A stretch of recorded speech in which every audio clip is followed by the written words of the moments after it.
বাংলাদেশের দরবেশ বাবা, আপনার জন্য এখানে মাল পাঠানো হলো, চেক করে দেখে। এটার ভিতরে 7-8টা মোবাইল আছে, 10-12টা ল্যাপটপ আছে। এটা কিন্তু এয়ারপোর্টে অবশ্যই আপনি খুলবেন দরবেশ বাবা। এটার ভিতরে অনেক স্বর্ণ আছে, মালয়েশিয়া থেকে আপনার উদ্দেশ্যে পাঠানো হলো। কি কয় কেজি? 7 কেজি দিয়ে হয়। আপনি একটু ভালো করে চেক করবেন। আপনি চেক করলে কিন্তু অনেক পাবেন। এই সমস্ত কম্বলের ভিতরে অনেক কিছু নেওয়া যায়। কিছু তো বাড়াবেন না, তো ঠিকই আছে। আর যেটা মার্সিডিজ গাড়ি পাঠানো হয়েছে বাচ্চার জন্য, আপনি বলবেন যে ট্যাক্স করতে এটা কিন্তু আপনি ট্যাক্স ছাড়া নিতেছেন। আমি বলে দিতেছি দরবেশ বাবা যেন এটা ট্যাক্স ধরে। এই যে একটা এটাও ঢুকে আছে 7 কেজি, এই শুদ্ধ 8 কেজি বাংলাদেশি হয় না। তো এটা গামলা ছোট কেজি দিয়েছে। যে সাবান টাবান নিতেছে, সাবানের ভিতরে স্বর্ণ লুকাই নিতেছে।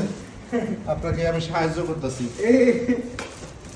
এটার ভিতরে স্বর্ণের বার আছে সাবানের ভিতরে। এই যে জানতা যা তো আমাদের ধর্ম তো মাল কই কোটা মাল তুই ঢুকাইতে পারছ না। উপরে সাবানের খোলা, এটা না ঢুকাবি তুই, এটা ঢুকাবি, এটা স্বর্ণ সাবানটা এটা দিয়ে দাও। ভিতরে কিন্তু স্বর্ণ সাবানের এইটা মধ্যে সাবান আপনি না, চেক তোর করবেন। মাল ঢুকবো এই সাবান এনে দে, সাবান পাইবো, সাবান দরবেশ বাবা আপনি কিন্তু এটা চেক করবেন অবশ্যই। এটা খোলে না দেই। আপনার প্রমোশন পাবেন, আপনার চাকরিতে প্রমোশন হয়ে যাবে। এটা নামে না ঢুকছে নাকি? এই কয় কেজি স্বর্ণ মোটামুটি হয়েছে?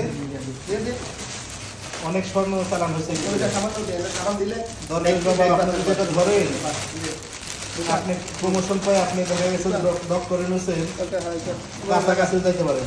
লাগা বাস লাগা। মাল এনে 9 কেজি হয় না। হয়তো পাইবো, প্রমোশন পাবো এটা যদি ধরতে পারে। দেখা গেছে যে ডক্টরে নিয়েছে, ঠিক আছে। ক্লোজ ফ্রেন্ড হয়ে যাবো সে। হ্যাঁ এটা তুমি কান্দো, এটা তুমি আতো। হ্যাঁ, এটার ভিতর প্রচুর মাল এই এটা ওই নিয়ে নিয়ে যেতেছে।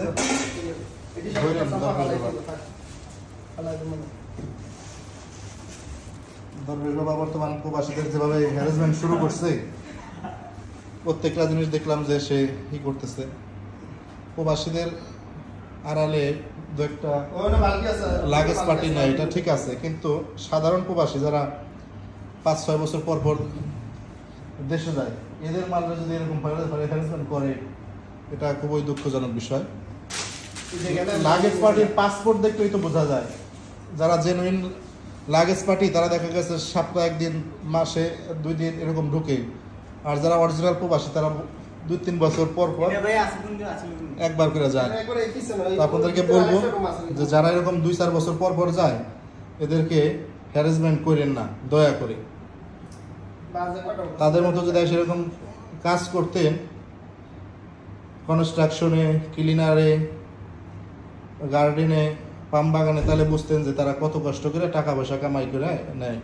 মোবাইল কয়টা নিয়েছেন ভাই? দুইটা। নতুন না পুরাতন? হ্যাঁ, ওনার বলবেন যে কে জানি কয় একবার নতুন। বাজে কটা? এখনই রওনা দিতে হবে।